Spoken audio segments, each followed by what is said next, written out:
မကြခင်မှာလမ်းခွဲပြတ်ဆဲတော်မှန်ထီကိုရှမ်းဖြစ်စကားများစကားနာလူတူဦးတူအရှုံးမပေးတဲ့နေ့နဲ့တစ်ခုရှိတယ်။ဒါတော့အင်္ဂါစနေတဲ့ဖြစ်တယ်ဗျ။အဲ့နေ့နဲ့တစ်ခုလုံးရဲ့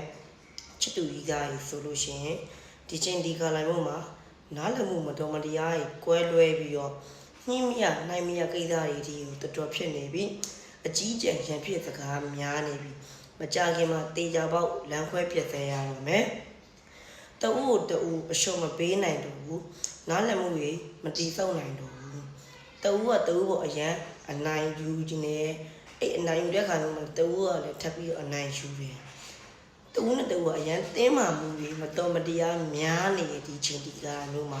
ဒါကြောင့်မို့လို့ဒီချင်းဒီကာလာမျိုးမှာအဲ့နေ့နဲ့တစ်ခုလုံးကမကြခင်မှာလမ်းခွဲပြတ်သေးတော့မယ်တူရှင်ပတ်ချင်းဝေးပြီးတော့ကြောချင်းခိုင်းတော့မဲ့အနေထားကိုရှောက်ရှိလို့နေပြီတချို့အတွေ့အကြုံဆိုလို့ရှိရင်ပြတ်တော့မယ်ဗျပြတ်ပြီးွားอีกတော့ဖြစ်နေတော့တချို့အတွေ့အကြုံဆိုလို့ရှိရင်အဲ့ဒီပျော်သွားပြီးရဲ့အခါမျိုးကြီးမှာလဲ